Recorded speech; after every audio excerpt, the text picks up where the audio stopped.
2021 has been a year unlike any other. With a pandemic, Vietnam, like the rest of the world, has changed during these taxing times. While entering the second year of the pandemic, the redirection of visa laws and educational laws in the country has made it quite difficult for foreigners to visit, stay and work, and live in Vietnam. The most common job for foreigners for a long time has been to teach English, and this has been a diverse role. On the lower end, teaching English has been popular for backpackers and travelers to make some money while exploring the beautiful country, even if they have little to no teaching experience. On the high end, expats who live indefinitely in Vietnam and have teaching credentials and experience could work some of the top educational teaching positions in the country. I personally started out as a backpacker in Vietnam, having had only 2 years of experience teaching early childhood education and a bachelor's degree in fine arts. With COVID, some visa restrictions and changes have made it much more expensive to live and travel in Vietnam. With higher airfares, massive quarantine charges, and the price of visas greatly increasing. To get these visas has become more challenging with some new educational laws that recently went into effect. As a global language, English is an important inclusion in the curriculum of educational institutions throughout Vietnam. There are numerous opportunities to teach English in Vietnam, in public and private schools, but while being a native English speaker is advantageous, it is no longer sufficient. A new government decree stipulates that foreign teachers must hold a bachelor's degree in their chosen subjects and teacher training certificates. These legal requirements are in place to ensure standards are met, and prospective teachers must have a certain criteria to secure a work permit and sometimes a visa into the country. Some schools, if helping a foreign teacher enter into the country, must require proof of at least a bachelor's degree and have the word education in the major.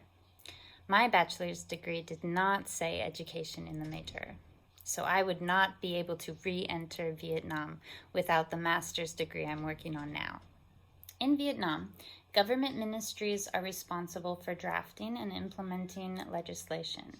These ministries can effect changes in the legal framework and with little notice.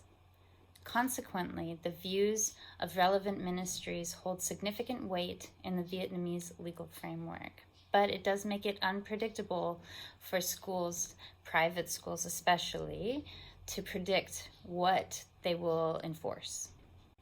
Of course, these new regulations are in place to help ensure the high quality of teaching throughout Vietnam and to better serve the students who are learning English and improve their future opportunities.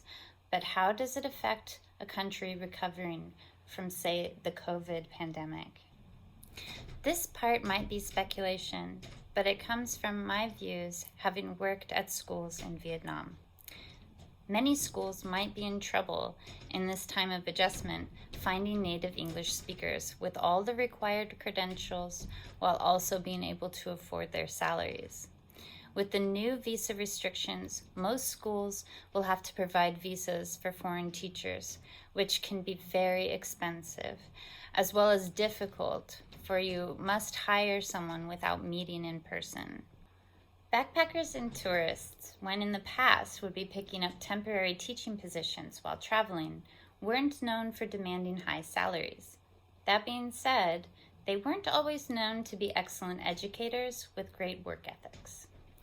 Private and public schools and learning centers are now required to only hire precisely qualified teachers.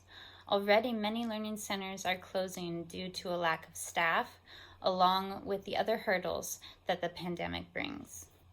The objective of this law is that the new standard will be beneficial, hopefully, to the students learning English from qualified, well-trained teachers. That is the strength. The possible weakness is that many privately owned programs, schools, and learning centers might not survive the transition.